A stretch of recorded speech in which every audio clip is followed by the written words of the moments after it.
players have the most at stake over the final 6 games of the season? You just said players. I'm going to go non-player. What you going? I'm going to go Rizzy. Okay. I mean, I think one thing that has happened over the last 2 weeks is me and a lot of other people probably taking him a lot more seriously as a head coaching candidate. Sure. I mean, of course it was always possible. I mean, he's the guy we most expected to take over as the interim coach. He interviewed for that job when DA got it. He interviewed for the Dolphins job in the past. He's been looked at as that type of guy in these circles. It doesn't happen often, but we've seen it before. John Harbaugh was a special teams coordinator. Those are people who know everyone on the roster, who have a leadership quality about them that doesn't disqualify you. It qualifies you. But, it's a hard road for an interim head coach. Even if you do well, like Steve Wilkes, like another special teams coordinator, Rich Bisaccia with the Raiders and Derek Carr, you still have to beat out the fact that they get the entire pool of candidates. They can bring in Bill Belichick and interview him if they want. They can bring in every hot young coordinator and bring them in. So he's got a field that he's got to compete against. But, man, has he really hit the ground running. If he can prove this is for real and continue this and get some quality wins against a Rams or a Packers or a Buccaneers, I think you got to win at least 4 of these games that we have left on the schedule, which would make him 6-2 overall.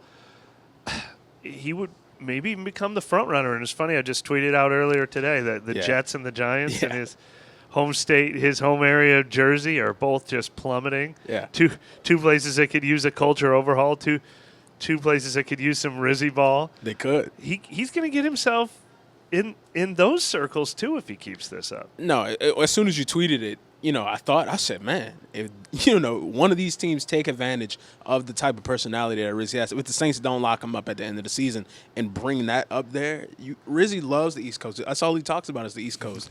And you put him up there, I mean, look, somebody's going to be able to bottle that up and turn it into some wins. But down here right now, hopefully he gets, we'll see what happens at the end of the season. But from what he's shown so far, he's in a position to get this job long term in my eyes. So I feel that Rizzy, he just is a game changer in terms of the energy he brings to the locker room, kind of his animated poise on the field. I know that's kind of contradicts himself, but as wild as he is, he's still getting the job done. He's not letting the emotions go too high where it just gets out of control. And man, Riz is.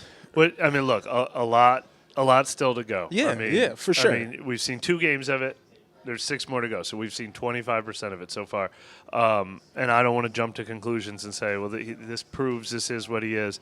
But what's so interesting about him to me is, I decided when the Saints fired Dennis Allen, before the Saints fired Dennis Allen, that what they need is a culture builder as their next head coach. More than a schemer, more than an X's and O's person, a culture builder. And I was thinking of the Belichick Vrabel tights. I was thinking maybe Aaron Glenn could be that because he was part of a Detroit Lions team that just did that. I was thinking maybe it would have to be a former head coach with experience like Brian Flores or Vance Joseph.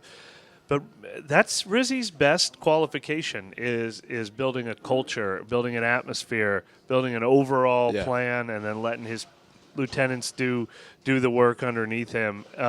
And so, you would not think that the culture change could come from inside the house, but he's making it clear that he brought something different, even though he came from the current staff. So I'm entertaining the idea way more seriously than I did just 2 weeks ago. Rizzy is an obvious first candidate, but the reason why I said players is because I was thinking about, all right, like it's really a lot riding on the rest of the season for a lot of people. And the player that I most was thinking about when I said that was Kendre Miller. When he comes back, he has to come and show that, for one, he can stay on the field, 2, he can produce, and 3, he fits with the path that the team is going on forward. So I think that Kendre is top of that list for me in terms of just players that need to straight up just prove it outright. Haven't shown anything up until this point.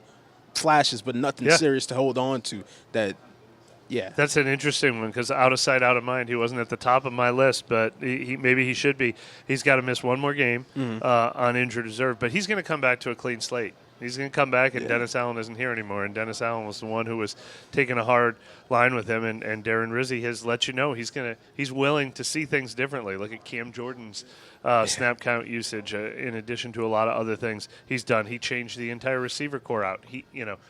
the entire receiver corps got changed out under his watch. So just because things were done a certain way for the first 3 months doesn't mean they're going to be done the same way over the last month. And so Kendre Miller probably will get a very big opportunity to kind of wash that stuff and put it in the past. No doubt about it. I was thinking young players too, though.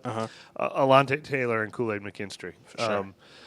Both of them, I mean, maybe they shouldn't be lumped together because maybe they're competing with each other. Maybe both of them has a chance to prove they're cornerback one next year. But what they really both have to prove is that they're the two outside corners and that anyone else coming in is sort of number 3 or backup plan. I mean, I use Paulson Adebo as a measuring stick because we know the Saints like Paulson Adebo. We know he's going to be a free agent if he can recover from his broken femur, which everyone kind of thinks he should be able to do by next offseason. He's been posting some stuff in his process. But that's kind of the level we're talking about. And unfortunately, I think his price tag will be more affordable because of the injury, because he didn't get the full season to prove that he's a true cornerback one and get in that upper echelon of price tag. So the Saints need to see enough from these two young guys to think they can be a 1 and a 2, and that you don't have to go bring back a Paulson Adebo or someone like him and make those guys a 2 and a 3. And I have a lot of faith in Alontae Taylor. I think he was arguably the defensive MVP in the first half of this season, but he has struggled a little bit in the first 2 games on the outside. Now, there's an adjustment period moving him back to the outside, obviously after he's worked so hard to learn the inside. So I'm still going to give him a lot of benefit of the doubt that over these last 6 games, he can go back to being kind of the defensive MVP that he's been. But he needs to. He absolutely needs to. You speak on that, and it even has me thinking about if they bring somebody like Aaron Glennon, who is a defensive mind in the NFL, the players that are going to probably try to migrate wherever he goes just because of the talent and the culture that he has. So they're going to come and say, well, hey, if you're going here, well, I have a year or so left on my contract. I'm going to try to come down here and fit in too. So, yeah, those two need to solidify their spot before somebody else comes in and then other people come in following them. Kind of like Sean Payton in Denver. He went up there and waves. The Denver Saints? Yeah. Waves of people went up there. So, to prevent that from happening, they have to solidify their spot. Good point. Who else you got on your list? Also on my list, man, I think Carr. I think Carr has to be on the list in terms of keeping himself no question. Keeping himself top of mind as the answer at least for another year. I think he needs to just continue to perform well like he's been doing so far this season. Like we talked about after Sunday's game, it's not a sin to say that he's average. And, you know, ride with that. Ride with that he's an average quarterback. Yeah, look, he says he's playing the best football of his career. We broke it down earlier this week. The numbers back it up. He lumped in the last 5 games of last season when he had the best passer rating in the NFL. You add that together with what he's done this year. He's actually 8-5 as a starter over that stretch, which seems impossible because it feels like the Saints are like 3-10 over that stretch. But he's actually 8-5 as a starter dating back to last December. Second best passer rating in the league behind only Lamar Jackson. 71% of his passes he's completing, 27 touchdown passes, 5 interceptions. He is playing well. So I think at this point, I agree with you that Carr is high on this list with the most at stake because they have a big decision to make this offseason. Do you pay him another $40 million next year and keep him as your quarterback? But I would say a little different than the other people we've talked about. I think he's it's his job right now. Right. And he can probably only lose it or add doubt to that. I think the organization's faith in him, they're seeing some of the fruits of that. Now, look, it could potentially be a different coach. Could potentially be a different offense. Yeah. Could potentially be front office changes. So there's a lot that could still change before they have to make any decisions on Derek Carr by next March. But right now I would say it's an upset if he's not back. But it's absolutely a huge conversation. As I've said a bunch, I think he's being paid appropriately for what he is in the NFL. He's being paid like he's not a top 20 quarterback. That's just what quarterback salaries are like. But the Saints have to decide if they're a team that wants to have a $40 million quarterback or if they're a team that's going to rebuild a little bit. Doesn't feel like it right now, though. Who's another player that let's go with the offensive tackles, both of them. I mean, for sure. I shouldn't say Talifuaga has a lot at stake. He's one of my most fascinating players to watch because you want to see him continue. I mean, look, he just passed the Myles Garrett test. They gave him a lot of help in that game. but he still had to hold up on his own a lot, and Myles Garrett was really nullified in that game. That's just going to keep increasing his confidence. I would like to see by the end of the year that Talifuaga is solidified, hitting the ground running in year 2 as one of the top 10, top 5 players on this whole team, and I think he has the ability to do that as he continues to grow and develop. And then on the other side, obviously, Trevor Penning. He's a guy who could still get replaced. Maybe not in free agency with a big money guy, first round of the draft, but he has made some real strides and is starting to get a lot of recognition. He needs to prove he can keep building off that and make us feel even 6 games better about him after this season than we do now. And that's the point with Penning, why I didn't initially have them pegged on my list as, oh, well, he can turn around his entire perception in these next 6 games, because you have to almost wash out 2.5 years worth of playing that we've seen on the field. And it's just like, I don't know if 6 games can completely change my mind, but so far this season, he's had highs, he's had lows, and those highs are just like, oh, well, serviceable, able to play. But if you're in a position to draft a player who can come in and fight for that spot and come in with not as many warts as he had coming from a bigger school or something like that, then definitely roll with that in my eyes. Got anyone else? I was going to say Cam Jordan, just to continue his career renaissance to finish out these last 6 games, because I think that what we've seen over the last 2 games with him is that he can still go out there and have somewhat of an impact. Yeah. You know what I mean? He can sustain these 40-plus snaps that he's been playing. So I would like to see him just continue to prove people wrong in a certain sense. Continue to prove people wrong. It seemed like we were going to have to start preparing for this being his last year when he was down to 10 snaps a game. And that has already changed. He needs to keep that changing. I'll go with another guy at his position, Chase Young. He's a free agent. This was a 1-year kind of prove-it deal. Mm-hmm. He just had the biggest play of his year with the Saints under Rizzy when he forced that fumble late in the game to secure the win against Atlanta. Yeah. Had another half sack last week.